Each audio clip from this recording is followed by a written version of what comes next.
صحیح بخاری کتاب الایمان حدیث نمبر 37 عن ابی ہریرہ ان رسول اللہ صلی اللہ علیہ وسلم قال من قام رمضان ایمانا واحتسابا غفر له ما تقدم من ذنبه۔ ابو ہریرہ رضی اللہ عنہ سے روایت ہے کہ نبی کریم صلی اللہ علیہ وسلم نے فرمایا، جو کوئی رمضان میں ایمان رکھ کر اور ثواب کے لیے عبادت کرے اس کے اگلے گناہ بخش دیے جاتے ہیں۔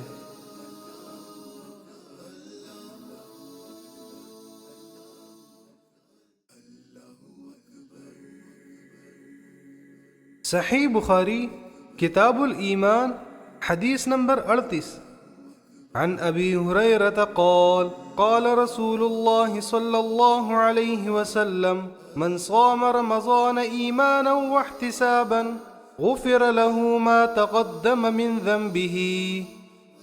ابو ہریرہ رضی اللہ عنہ سے روایت ہے کہ نبی کریم صلی اللہ علیہ وسلم نے فرمایا، جس نے رمضان کے روزے ایمان اور خالص نیت کے ساتھ رکھے اس کے پچھلے گناہ بخش دیے گئے۔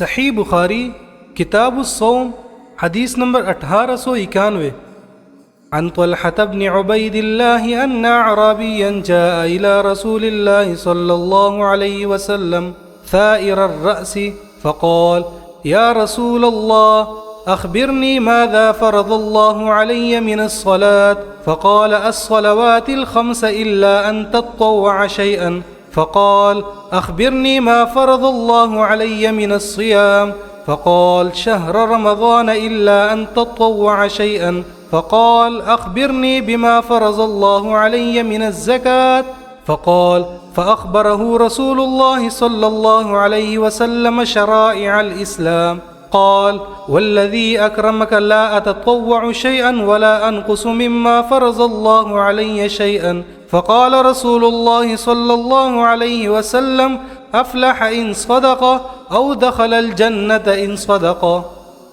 طلحہ بن عبید اللہ رضی اللہ عنہ سے روایت ہے کہ ایک اعرابی پریشان حال بال بکھرے ہوئے رسول اللہ صلی اللہ علیہ وسلم کے خدمت میں حاضر ہوا۔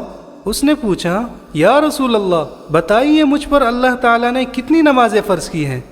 آپ صلی اللہ علیہ وسلم نے فرمایا کہ 5 نمازیں، یہ اور بات ہے کہ تم اپنی طرف سے نفل پڑھ لو۔ پھر اس نے کہا، بتائیے اللہ تعالیٰ نے مجھ پر روزے کتنے فرض کیے ہیں؟ نبی کریم صلی اللہ علیہ وسلم نے فرمایا کہ رمضان کے مہینے کے۔ یہ اور بات ہے کہ تم خود اپنے طور پر کچھ نفلی روزے اور بھی رکھ لو۔ پھر اس نے پوچھا، اور بتائیے زکوٰۃ کس طرح مجھ پر اللہ تعالیٰ نے فرض کی ہے؟ آپ صلی اللہ علیہ وسلم نے اسے شرع اسلام کی باتیں بتا دی۔ جب اس اعرابی نے کہا، اس ذات کی قسم جس نے آپ صلی اللہ علیہ وسلم کو عزت دی، نہ میں اس سے جو اللہ تعالیٰ نے مجھ پر فرض کر دیا ہے کچھ بڑھاؤں گا اور نہ گھٹاؤں گا۔ اس پر رسول اللہ صلی اللہ علیہ وسلم نے فرمایا، اگر اس نے سچ کہا ہے تو یہ مراد کو پہنچایا۔ آپ صلی اللہ علیہ وسلم نے فرمایا کہ اگر سچ کہا ہے تو جنت میں جائے گا۔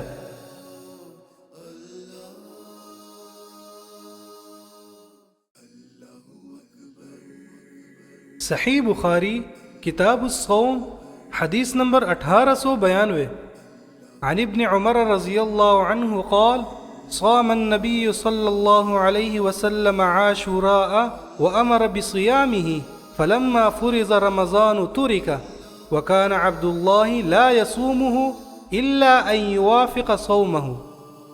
ابن عمر رضی اللہ عنہما نے بیان کیا کہ رسول اللہ صلی اللہ علیہ وسلم نے یوم عاشورہ کا روزہ رکھا تھا اور آپ صلی اللہ علیہ وسلم نے اس کے رکھنے کا صحابہ رضی اللہ عنہم کو ابتدائے اسلام میں حکم دیا تھا۔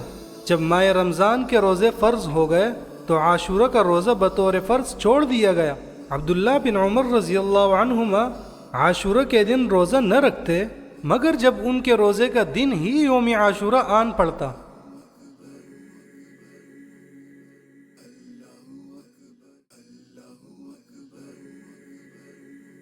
صحیح بخاری کتاب الصوم حدیث نمبر 1893 عن عائشة رضي الله عنها أن قريشا كانت تصوم يوم عاشوراء في الجاهلية ثم أمر رسول الله صلى الله عليه وسلم بصيامه حتى فرض رمضان وقال رسول الله صلى الله عليه وسلم من شاء فليصمه ومن شاء افطر۔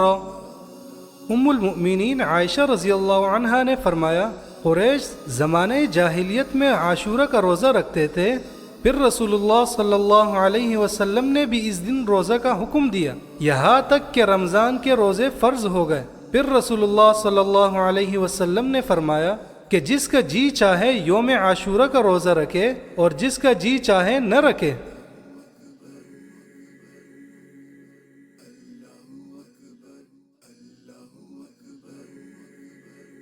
صحیح بخاری کتاب الصوم حدیث نمبر 1894۔ عن ابی ہریرہ رضی اللہ عنہ ان رسول اللہ صلی اللہ علیہ وسلم قال الصيام جنة فلا يرفث ولا يجهل وإن امرؤ قاتله أو شاتمه فليقل إني صائم مرتين والذي نفسي بيده لخلوف فم الصائم أطيب عند الله تعالى من ريح المسك يترك طعامه وشرابه وشهوته من أجل الصيام لي وأنا أجزي به والحسنة بعشر أمثالها۔ ابو ہریرہ رضی اللہ عنہ سے روایت ہے کہ رسول اللہ صلی اللہ علیہ وسلم نے فرمایا روزہ دوزخ سے بچنے کے لیے ایک ڈھال ہے، اس لیے نہ فحش باتیں کرے اور نہ جہالت کی باتیں، اور اگر کوئی شخص اس سے لڑے یا اسے گالی دے تو اس کا جواب صرف یہ ہونا چاہیے کہ میں روزے دار ہوں۔ یہ الفاظ 2 مرتبہ کہہ دے، اس ذات کی قسم جس کے ہاتھ میں میری جان ہے، روزے دار کے منہ کی بو اللہ کے نزدیک کستوری کی خوشبو سے بھی زیادہ پسندیدہ اور پاکیزہ ہے۔ اللہ تعالیٰ فرماتا ہے بندہ اپنا کھانا پینا اور اپنی شہوت میرے لیے چھوڑ دیتا ہے، روزہ میرے لیے ہے اور میں ہی اس کا بدلہ دوں گا، اور دوسری نیکیوں کا ثواب بھی اصل نیکی کے 10 گنا ہوتا ہے۔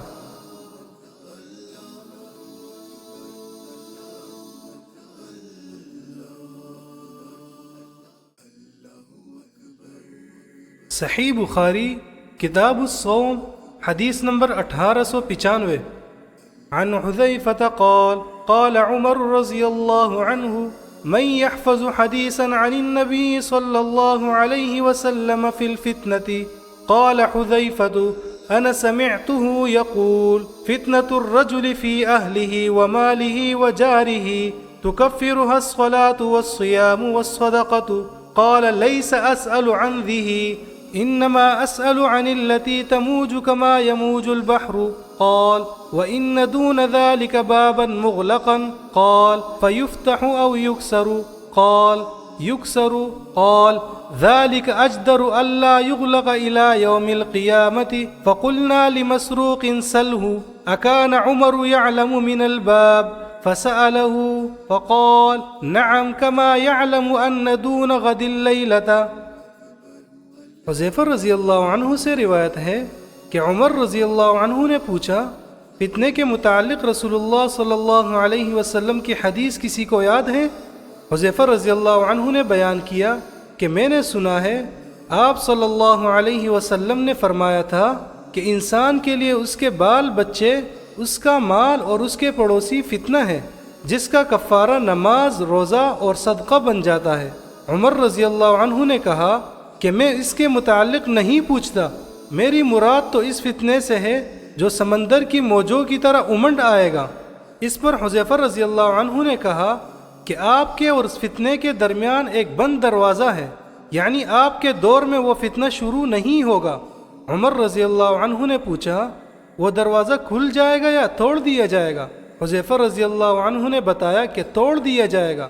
عمر رضی اللہ عنہ نے فرمایا کہ پھر تو قیامت تک کبھی بند نہ ہو پائے گا۔ ہم نے مسروق سے کہا آپ حذیفہ رضی اللہ عنہ سے پوچھئے کہ کیا عمر رضی اللہ عنہ کو معلوم تھا کہ وہ دروازہ کون ہے؟ چنانچہ مسروق نے پوچھا تو آپ رضی اللہ عنہ نے فرمایا ہاں بالکل اس طرح انہیں علم تھا جیسے رات کے بعد دن کے آنے کا علم ہوتا ہے۔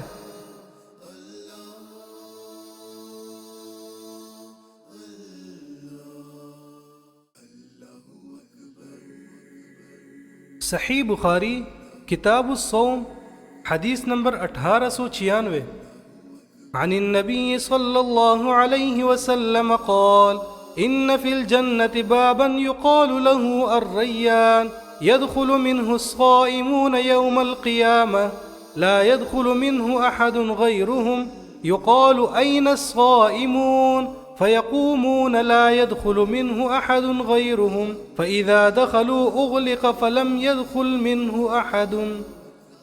رسول اللہ صلی اللہ علیہ وسلم نے فرمایا، جنت کا ایک دروازہ ہے جسے ریان کہتے ہیں، قیامت کے دن اس دروازے سے صرف روزے دار ہی جنت میں داخل ہوں گے، ان کے سوا اور کوئی اس میں سے نہیں داخل ہوگا۔ پکارا جائے گا کہ روزے دار کہاں ہیں؟ وہ کھڑے ہو جائیں گے، ان کے سوا اس سے اور کوئی نہیں اندر جانے پائے گا، اور جب یہ لوگ اندر چلے جائیں گے تو یہ دروازہ بند کر دیا جائے گا، پھر اس سے کوئی اندر نہ جا سکے گا۔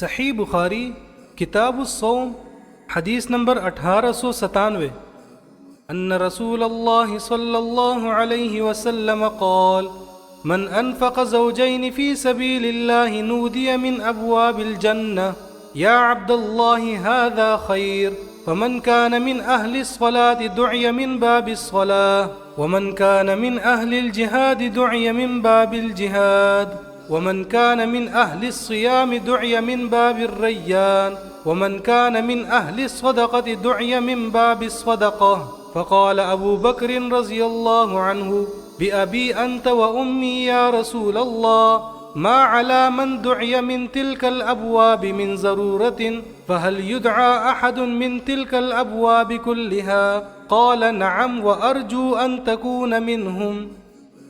رسول اللہ صلی اللہ علیہ وسلم نے فرمایا، جو اللہ کے راستے میں 2 چیزیں خرچ کرے گا اسے فرشتے جنت کے دروازوں سے بلائیں گے کہ اے اللہ کے بندے یہ دروازہ اچھا ہے۔ پھر جو شخص نمازی ہوگا اسے نماز کے دروازے سے بلایا جائے گا، جو مجاہد ہوگا اسے جہاد کے دروازے سے بلایا جائے گا، جو روزے دار ہوگا اسے باب الریان سے بلایا جائے گا، اور جو زکوٰۃ ادا کرنے والا ہوگا اسے زکوٰۃ کے دروازے سے بلایا جائے گا۔ اس پر ابو بکر رضی اللہ عنہ نے پوچھا، میرے ماں باپ آپ صلی اللہ علیہ وسلم پر فدا ہو یا رسول اللہ صلی اللہ علیہ وسلم، جو لوگ ان دروازوں سے بلائے جائیں گے مجھے ان سے بحث نہیں۔ آپ یہ فرمائے کہ کیا کوئی ایسا بھی ہوگا جسے ان سب دروازوں سے بلایا جائے گا؟ آپ صلی اللہ علیہ وسلم نے فرمایا کہ ہاں، اور مجھے امید ہے کہ آپ بھی انہی میں سے ہوں گے۔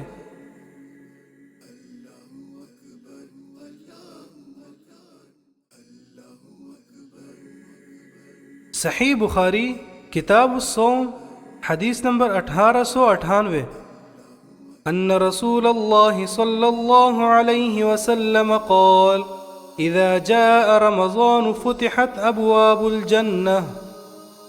رسول اللہ صلی اللہ علیہ وسلم نے فرمایا، جب رمضان آتا ہے تو جنت کے دروازے کھول دیے جاتے ہیں۔